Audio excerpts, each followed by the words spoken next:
Chief of defence staff general Bipin Rawat नहीं रहे। Indian air force ने ट्वीट कर ये जानकारी दी। लिखा, गहरे अफसोस के साथ अब ये पता चला है कि इस दुर्भाग्यपूर्ण हादसे में जनरल बिपिन रावत, उनकी पत्नी मधुलिका रावत और हेलीकॉप्टर में सवार 11 अन्य लोगों की मौत हो गई है।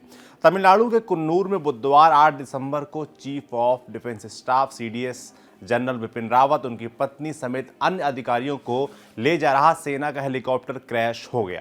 हेलीकॉप्टर में 14 लोग सवार थे, 13 लोगों की मौत हो चुकी है।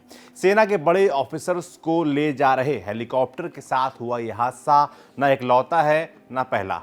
हालांकि हम नहीं जानते कि हमने इन हाई प्रोफाइल हादसों से क्या सीख ली, लेकिन ऐसे हादसों का इतिहास फिर से जान लेने से शायद हम इस तरह के हादसों से और ज़्यादा सचेत हो पाएं।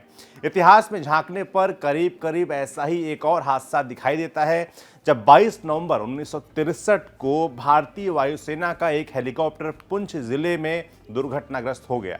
इस हादसे में हेलीकॉप्टर में सवार सभी 6 लोग मारे गए थे। ये दुर्घटना इस मामले में हाई प्रोफाइल बन गई थी क्योंकि दुर्घटना में मारे गए लोगों में सभी हायर रैंक के ऑफिसर थे। 22 नवंबर 1963 के न्यूयॉर्क टाइम्स में एक खबर छपी। लिखा, भारत और पाकिस्तान को विभाजित करने वाली युद्ध विराम रेखा के अंदर 2.5 मील की दूरी पर पुंछ में एक हेलीकॉप्टर दुर्घटनाग्रस्त हो गया। इसमें भारत के सशस्त्र बलों के 5 जनरलों की मौत हो गई।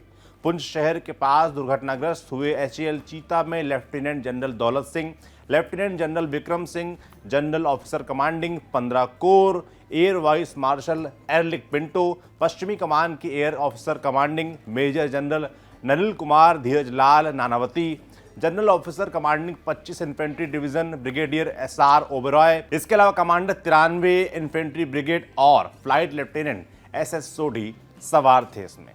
आप कहेंगे, इतने बड़े बड़े ऑफिसर्स एक ही हेलीकॉप्टर में क्यों यात्रा कर रहे थे? असल में ये सभी पुंछ जा रहे थे।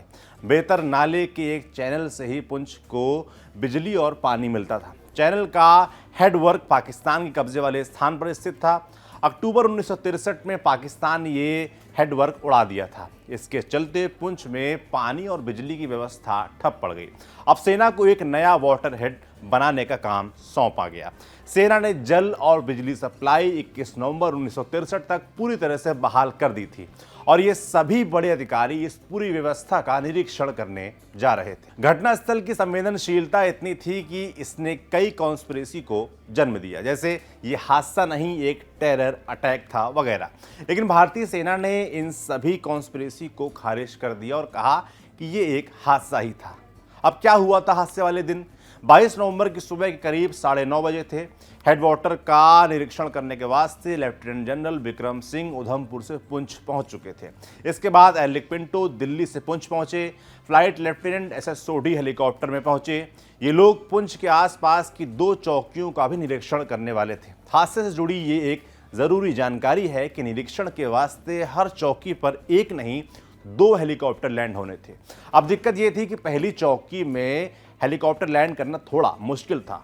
वो छोटी भी थी चौकी और उसमें लैंडिंग करते वक्त बहुत धूल भी उड़ती थी। एरलिक पिंटो ने फैसला किया कि दूसरा हेलीकॉप्टर सीधे दूसरी चौकी पर जाएगा और सिर्फ अधिकारियों वाला हेलीकॉप्टर ही पहली चौकी में लैंड करेगा।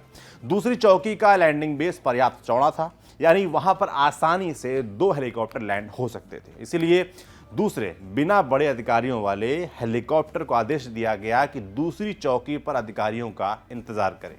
पहली चौकी जिसमें लैंडिंग मुश्किल थी, वहां पर अधिकारियों को लैंडिंग और टेक ऑफ करने में कोई दिक्कत नहीं हुई।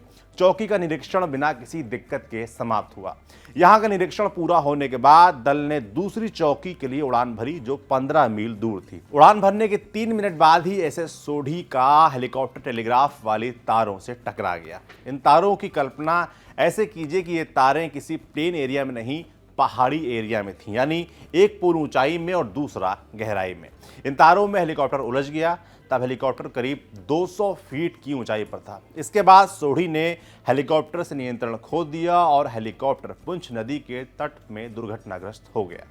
लेकिन सभी अधिकारी एक साथ क्यों थे, ये सवाल द ट्रिब्यून अपने एक आर्टिकल में लिखता है। इसका उत्तर ये है कि इस तरह की दुर्घटना पहले कभी नहीं हुई थी और जब कुछ होता है तभी हम भारतीय जागते हैं। जैसे पुलवामा आतंकी हमले और 40 सीआरपीएफ जवानों की मौत के बाद ही काफिले की आवाजाही समय पड़ावों में बदलाव किए गए, उससे पहले नहीं।